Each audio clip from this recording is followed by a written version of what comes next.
Investors and traders, welcome to the channel Market Chart Pattern. In this video segment, we'll be taking a look at the key US banking stocks that we have been looking at, and also the banking sector in general, both for the regional banking and which are the smaller banks, and also the bigger banks highlighted by the ETF XLF. And then we will also be reviewing the stocks and their chart patterns of some individual stocks, banking stocks, which include Goldman Sachs, JP Morgan, Morgan Stanley, Citigroup, Wells Fargo, to name a few, which we'll be covering here in this video. Today is Wednesday, 26th of April, 2023. This video is for educational purposes only, and it is not a financial advice. So guys, what we are looking at is the ETF Spider S&P Regional Banking ETF. So this is the ETF which contains the stock of smaller banks, which are the regional banks. These are the banks like SVB, excuse me, it used to be a bank, it's no longer a bank anymore. It's been gobbled up because it went belly up and went bankrupt. So what we can see is that actually this index was telling us a story long before, although the general market had bottomed on the 13th of October 2022. So broader market being the S&P 500, for example, there were things happening in certain sectors which were not being highlighted because the S&P 500 contains certain kind of stocks. This is why we have to look at several of these indices in our analysis and try to come up with a picture of what is happening, because it is a bifurcated market at the moment. If you are new to our channel, then you're very welcome.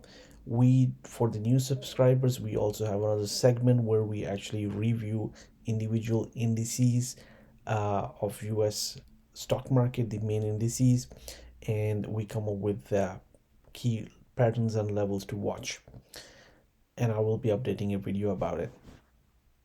So guys, here the trouble was being highlighted as soon as the beginning of February 2023, and then we have witnessed a sharp fall. This is where the SVB saga was unfolding. We had a potential level as a potential support to watch between $46 and $38, and this is where the price is kind of consolidating. However, the price made a lower low today, so this is something which we need to pay attention to. It looks like there was something in the news about the First Republic Bank. Maybe things are under stress.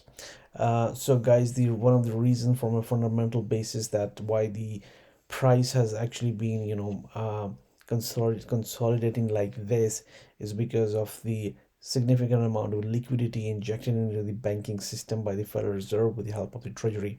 So they have injected to the tune of about $300 billion into the banking system. Of course, that has helped in containing some of the issues, and also we have seen a rally in the broader market, and also we will review in a few minutes some of the bigger banking stocks as well. And we did mention all of that in our video. Please do watch our previous video. I will put a link at the end of this video for the one which was done a few days ago. Okay guys, so looks like it's gonna go and actually touch this level around $38.50. So maybe there's gonna be further pain coming into it. So let's try to look at the stock of First Republic, one of the smaller banks. So guys, doesn't look good at all. It's pretty horrendous. One thing I would like to point out to you guys is, look, just we had seen the index KRE for the regional banks, and look at First Republic Bank, and what do we have? 2nd of February, exactly the same pattern. So it's also making the new low. So things are not looking good for this bank. So I wouldn't be surprised if there's going to be further news coming out about for this one. Let's take a look at XLF. So this is the daily chart of Spider Select Sector Fund Financials. So here guys, in the last video I'd also pointed out this thing. The this index had excuse me, the ETF had rallied, and one of the reasons was this liquidity that I mentioned, about $300 billion coming into the financial system with the by Federal Reserve with the help of the Treasury. However, one of the things that I had highlighted is this these black lines. These black lines, the bearish symmetry. It is the bearish symmetry in the market, and until and unless the market begins to close above, the stock begins to close above on a consecutive daily basis above this bearish symmetry, and in fact, I will also go and give this level of $35 per share level. There is weakness in here, so we have to be watching out. So guys, if this level, which we had actually pointed out in advance, this brown line here around $30.33, if this gives way, then potentially what we have a pattern formation of this ABCD here, which goes way lower. And we also have this 61.8% Fibonacci retracement coming in around here. So the next level which we might be looking at, if this support gives way, is actually around $26.80 to anywhere between $25.25. And note, there is a gap formation here as well, and there is some structural support right at the 61.8% Fibonacci retracement. So guys, this is what we are looking at now. Let's take a look at the Goldman Sachs. So the Goldman Sachs, it's a pretty, it's a pretty big bank. It's not the normal kind of a bank. It's a merchant bank, or investment bank as they are called now. Here in the last video, we had also pointed out that it had a really nice rally, and the stock is moving in this channel formation right here. In this rally, and after the earnings, it had actually gone and tested the upper resistance coming from this channel. And what is something really important to note is, which we had highlighted in the previous video, and we do that again now, is this bearish symmetry. So look, this is how much it had rallied before. This is exactly what it has done now. So the bearish symmetry is still there, which means that the stock might be actually moving lower until and unless it's able to convincingly break this bearish symmetry. So if that is in fact the case, then we have this ABCD pattern formation highlighted in this shaded area, which could in fact see the stock go as low as $240 per share level. That's where we have pretty strong support coming in. I'm not going to go into the details of this pattern formation in this video, but in the weekend video I will. Let's take a look at now JP Morgan. So guys, JP Morgan has also had a pretty good rally since 24th of March. Gap up, I believe these were the earnings, but look, this is the 61.8% Fibonacci retracement coming from its highs way back in October 2021, and in fact that was also a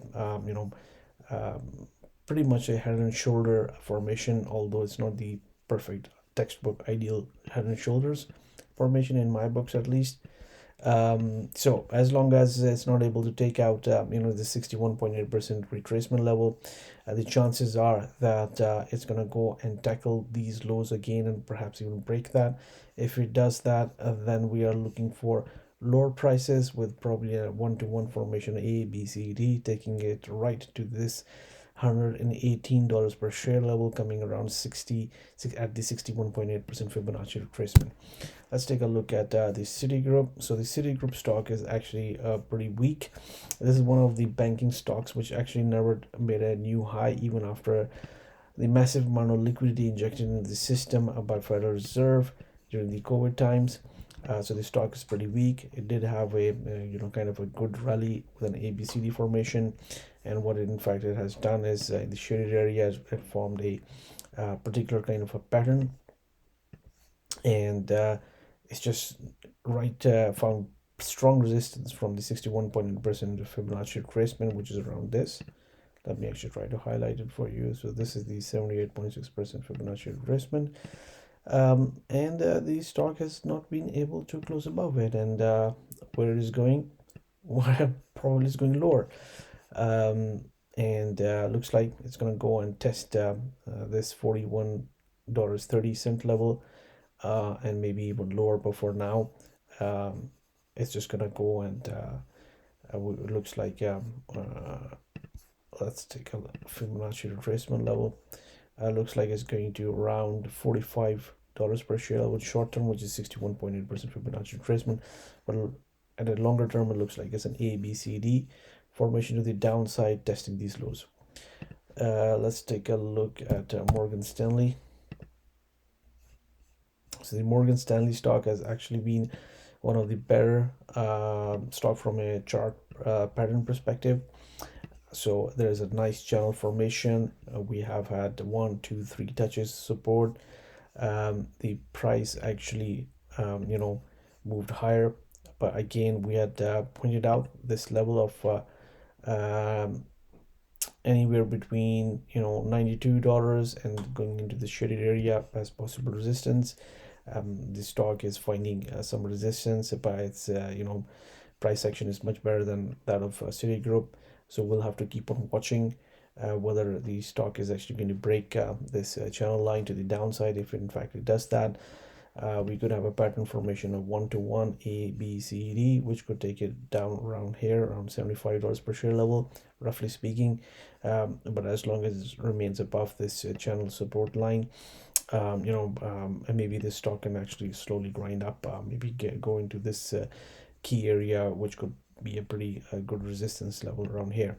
Let's take a look at Wells Fargo quickly. So the Wells Fargo, same thing here. Wells Fargo actually has been selling off for quite a long time now. So the highs were back in around 10th of February 2022. So over a year now, and the stock is pretty weak. The bearish symmetry is in play. So look at this, boom, boom, boom, boom. It really needs to get above $43.50 to be able to break bearish symmetry on closing basis. Looks like this stock might actually in fact be, if it breaks this low, the 61.8% Fibonacci retracement coming around here around 35.55, it might be an ABCD formation to the downside, which would in fact see the stock going as low as this $29.17 per share level to even be $25 or $26 per share level, closing this gap. So guys, this is what we are watching in the key US banking stocks and ETFs. If you like the way we look at the markets using technical analysis, pattern recognition, Fibonacci retracements and projections, please do subscribe to the channel. And if you found this video of educational value, please do like the video. This way I know that the people find the videos of educational value, and it just encourages me to keep on making and bringing out more videos for you guys for educational purposes. So thank you very much. Good luck and good trading.